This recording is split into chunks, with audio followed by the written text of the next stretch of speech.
Boa noite, galera!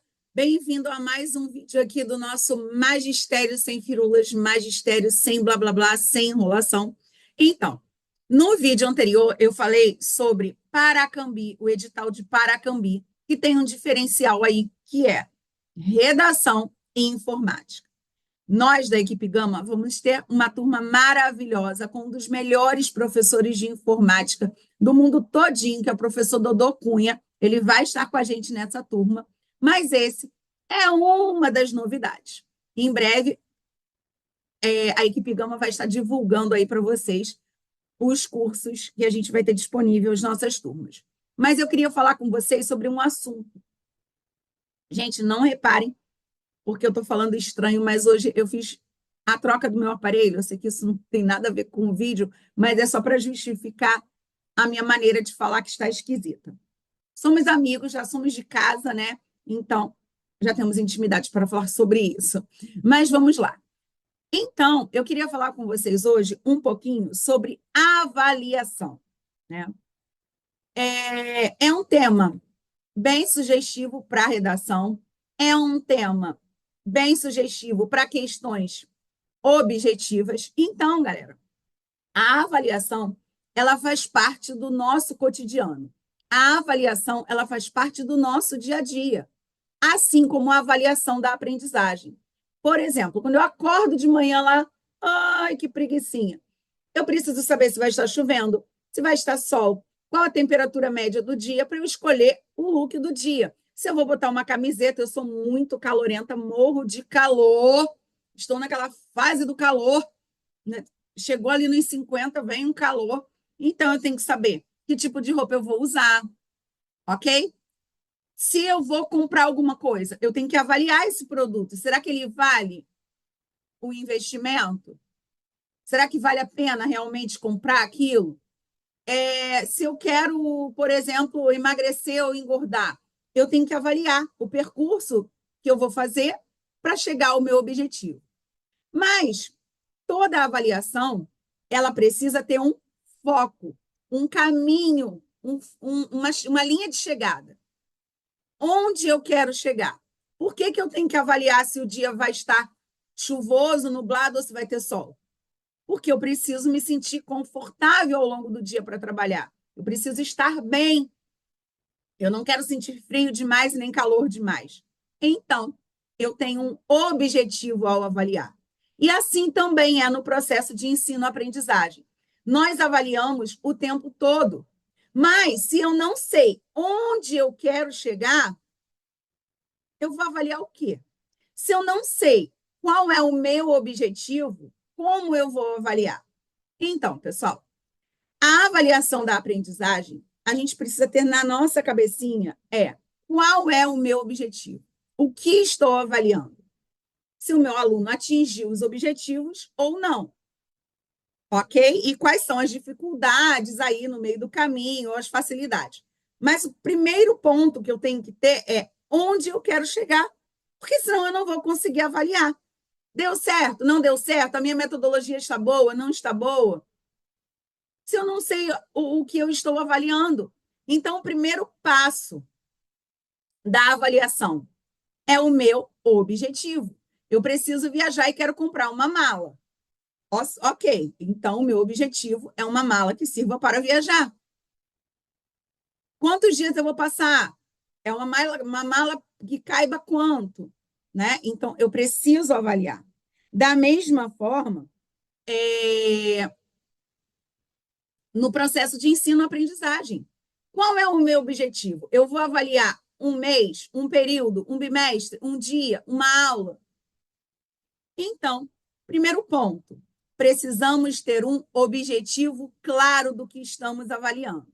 E nesse processo, existem aí as funções da avaliação. Uma das funções da avaliação é a função diagnóstica. Quando eu falo em diagnóstico, eu lembro logo do médico. Antes dele me receitar um remédio, antes dele saber que tipo de tratamento ele vai prescrever para mim, ele precisa fazer um diagnóstico. E assim também, uma das funções da avaliação é a função diagnóstica. Essa função, ela tem o objetivo de sondar, de conhecer. Esse tipo de avaliação, ele pode acontecer no primeiro dia de aula, no primeiro, antes de um lançamento de um tema novo, de um conteúdo novo, no início de um bimestre, no início de um semestre, no retorno de um recesso. Então, galera, a gente precisa estar atento a todos esses dados. Então, a função da avaliação diagnóstica é diagnosticar, verificar os conhecimentos prévios, o que os alunos já sabem, o que eles não sabem, quais são as particularidades, os interesses deles. E a avaliação diagnóstica ela não acontece só no primeiro dia de aula, como eu disse. Ela pode acontecer ao longo de todo o processo. Por exemplo, hoje eu trabalhei com as crianças, eu trabalho com educação infantil, e eu trabalhei com as crianças o tema contos de fada. Eles estavam muito envolvidos, muito curiosos, porque a gente tem um ateliê no EDI, onde eu trabalho, Espaço de Desenvolvimento Infantil. Nós temos um ateliê de fantasias, uma arara com várias fantasias e adereços pendurados. E aí, as crianças começaram a vestir a fantasia, e aí uma falou assim, eu não quero a fantasia X, porque eu não gosto dessa princesa. Aí o outro falou, eu quero o herói tal. E uma das meninas, de 5 anos, falou, eu quero... 5, não, ela vai fazer 5 agora em outubro. Ela falou assim, eu quero botar a fantasia da Pequena Sereia, porque eu já ouvi a história dela e a história dela é muito legal. E aí eu comecei, deixei eles se fantasiarem lá da maneira que eles queriam. Falei, então vamos fazer uma rodinha aqui e vamos conversar. Por que você escolheu a fantasia tal? E aí teve uma que se fantasiou de Wandinha. É a minha Duda, a gente chama ela de Duda. É uma fofa. E aí ela falou assim, eu quero me fantasiar de Wandinha, porque eu adoro histórias de monstro. Então, eles ali, a gente começou a fazer um link entre fantasias, literatura, fantasia e contos de fada. Quais daqueles livros são contos de fadas e quais não são? São contos de terror, por exemplo. E aí eu pedi para que cada um procurasse lá um livro relacionado à sua fantasia. A maior dificuldade foi achar a fantasia, o livro que se relacionasse, fizesse um link ali com a fantasia dos meninos, porque na nossa sala de leitura não tem muitas histórias de heróis. Heróis, claro que a gente tem histórias de heróis, mas heróis Thor, Incrível Hulk, Homem-Aranha. E aí eu trouxe para eles, a gente tem um box lá, uma coleção de outros heróis não tão conhecidos como Mandela dentro de uma literatura infantil, né? E aí eu fui procurando, e aí eu fui sondando qual é o conhecimento das crianças em relação ao livro. O que chama a atenção? Essa menina, por exemplo, que eu falei que ela se vestiu de Wandinha, a Duda, ela pegou um livro pela capa, que falava que era um livro roxo que fala um monstro, acho que é um monstro me mordeu, alguma coisa assim. Então, ela não sabe, claro, ela não sabe ler ainda, né? Ela está ali nesse mundo de letramento, alfabetização.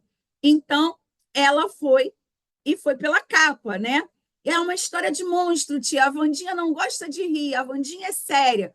Então, isso foi uma sondagem, uma avaliação diagnóstica para eu saber qual é o tipo de livros que mais chamou a atenção.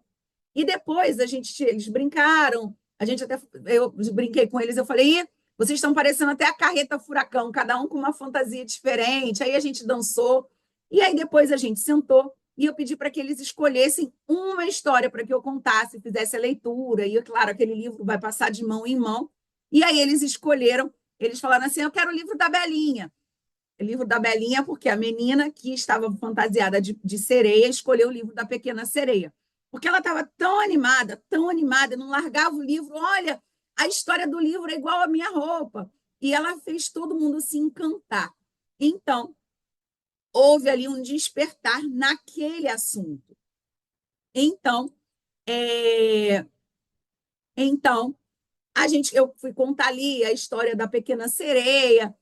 E aí, eu sondei o tipo de histórias que eles gostam. Naquele momento, eu fiz uma avaliação diagnóstica, eu fiz uma sondagem sobre o que eles sabem sobre histórias, sobre livros, que tipo de links eles fazem sobre os assuntos. E comecei ali a contar a história da Pequena Sereia, e eles foram ficando encantados. Professora, e tia, e eles não têm medo, a sereia não tinha medo de morar no mesmo lugar que o tubarão. E aí aquilo foi ramificando, criando outros links, e eu fui contando a história, porque não é simplesmente parar e ler um livro. Você tem que ouvir as crianças. E ali a gente foi puxando linhas para os tubarões, né? Teias. Que tipo de seres vivem nas águas? Será que são todos iguais? Todos se alimentam da mesma forma? Será que a sereia existe de verdade? E aí, no meio disso tudo, tia, a gente então pode cantar a música da sereia? Eu falei, qual é a música da sereia? A baleia é amiga da sereia. Olha o que ela faz. Gente, eles amam essa música. Desde o berçário até o pré-2, como as crianças amam essa música. Então, a gente foi puxando várias teias e vários links a partir dessa sondagem. E a partir daí, eu já sei que metodologias usar para atingir os meus objetivos. Trabalhar literatura das infâncias, despertar o interesse pela leitura, despertar o cuidado com os livros. A gente quer que outras crianças também leiam as histórias, vejam as figuras. Então, a gente tem que ter cuidado ao manusear o livro, porque o livro é importante, a gente não pode rasgar.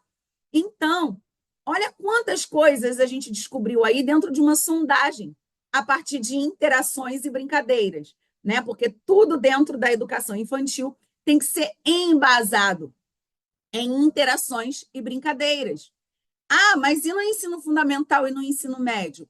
Ok, a gente pode fazer uma sondagem. Que tipo de filmes vocês mais gostam? Que tipo de jogos vocês mais gostam de jogar? O que você vê no jogo ou na série que você assiste que tem a ver com a sua vida, com a sua realidade? Ou o que você não vive que tem nesse jogo ou nessa série que você gostaria de conhecer e de viver? E aí a gente vai puxando teias para organizar e traçar o nosso objetivo, onde queremos chegar. Então, a avaliação diagnóstica, eu queria conhecer, sondar, diagnosticar o que as crianças sabiam sobre livros, quais os links que eles fariam. A partir daí, eu vou passar para a avaliação formativa. Opa, eu já tenho uma estratégia de trabalho. Eu vou ler livros com eles, eles vão manusear, eles vão fazer escrita espontânea. Como se escreve sereia? Como se escreve? Porque no final das contas eles queriam ficar ali cantando a música da sereia e da baleia. Como se escreve baleia, né? A escrita espontânea, desenhos, cores e formas. Então eu vou fazer uma avaliação ao longo do processo, uma avaliação processual ou formativa, também como é chamada. Eu vou avaliar o desenvolvimento desses alunos até atingir o meu objetivo, que é a escrita espontânea, o gosto e o interesse pela leitura, o cuidado ao manusear os livros, a contar e recontar histórias, porque isso tudo que eu estou falando está lá na Base Nacional Comum Curricular. E no final, eu vou vir aí e vou trazer a avaliação somativa, também tem a função dela, tá? Que é classificar, atingiu os objetivos? Não atingiu? No caso da avaliação na educação infantil, ela não tem objetivo de aprovação ou reprovação, ok? A avaliação na educação infantil, ela não tem a função de aprovar ou reprovar, de promover o aluno, no sentido de aprovação, ok? Então, nós temos aí a avaliação diagnóstica, onde a gente vai conhecer o aluno quando a gente o recebe, onde a gente vai conhecer, entender o conhecimento prévio dele a partir de determinado assunto que a gente quer inserir. E a gente tem a avaliação formativa ou processual, onde a gente vai avaliando o processo desses alunos. Hoje foi assim. Como vai ser amanhã? Qual é a reação da turma ao ver um aluno rasgando o livro? Como está sendo a escrita espontânea dessas crianças? Então, eu vou avaliar ao longo do processo. Lembrando, galera, que o processo de ensino-aprendizagem, ele não é algo linear. Ele tem seus altos e baixos. Ora as crianças avançam, ora eles retrocedem. E no final eu vou classificar qual grupo de alunos atingiu o objetivo, qual atingiu parcial e qual não atingiu. Mas não com o objetivo de julgar, de excluir esses alunos. Quando eu avalio o meu aluno, ó, tem mais 3 dedos viradinhos para mim. Eu estou também me avaliando enquanto profissional. Então, se o meu aluno não atingiu o objetivo, eu preciso voltar, eu preciso retroceder e caminhar com uma outra dinâmica ou uma outra metodologia para fazê-lo atingir o objetivo. Por exemplo, apesar de toda a conversa, bate-papo, idas recorrentes à sala de leitura, ter o cantinho de leitura na sala de aula, mandar livro para casa, eles continuam rasgando o livro. Então, tudo o que foi feito não surtiu efeito. Se eu voltar e tiver a mesma conversa da mesma maneira, não vai adiantar. Eu preciso modificar as minhas estratégias quando eu não atinjo o meu objetivo. Então, galera, a gente tem que ficar ligado. Quando a gente vai avaliar o aluno, nós estamos nos avaliando ao mesmo tempo. Se esse processo não está bom, eu preciso rever a minha dinâmica, as minhas metodologias, as minhas ações, os meus planejamentos, sempre em favor do aluno e do processo de ensino-aprendizagem, do protagonismo dessas crianças. Então, qual é a nossa dica do dia? Eu gostaria que vocês pesquisassem um pouquinho sobre mapa mental e, com base aí no pouquinho que eu falei, criassem um mapa mental sobre avaliação diagnóstica, avaliação formativa ou processual e a avaliação, né, a avaliação final ali, a avaliação que vai classificar, a avaliação somativa, ok? E o que a LDB fala sobre a avaliação? Que a avaliação ela é contínua e cumulativa. Eu não vou deixar para avaliar só o aluno só lá na prova final ou no teste. Não, eu tenho que avaliar todo o processo. Sempre com foco na qualidade sobre a quantidade. Mais vale a qualidade do que a quantidade. Então, galera, a gente não pode só usar a avaliação somativa, pegar só o final. Nós temos que sondar com a diagnóstica, acompanhar, né, e controlando aí com a formativa, e no final, somar isso tudo. Então, às vezes, um aluno, poxa, ou uma aluna é muito bom em determinado conteúdo, em determinada disciplina, em determinada área de conhecimento, mas no dia da prova ele não estava se sentindo bem. Perdão. Ele não estava bem ou aconteceu alguma coisa que deixou ele triste, e aí só vai valer a prova tudo que ele faz em sala de aula, que ele fala, que ele expressa, eu não vou contar. Então, a LDB, né, ela preza pela avaliação formativa, processual. Nós vamos avaliar o aluno ao longo de todo o processo e não focar somente em exames e provas finais. É o processo onde mais vale a qualidade do que ele sabe do que a quantidade. A qualidade deve se sobrepor à quantidade. Então, galera, hoje a gente fez um bate-papo sobre avaliação. No próximo vídeo eu quero trazer material para vocês, slides, tela, para que vocês possam aí printar as telas, copiar da maneira que você quiser. Desculpem o latido do cachorro. Se inscreva no canal, comenta, curte, compartilha, para que a gente possa aí fazer desse canal um espaço de compartilhamento de saberes, ok? Um grande beijo, uma boa noite para vocês e até a próxima.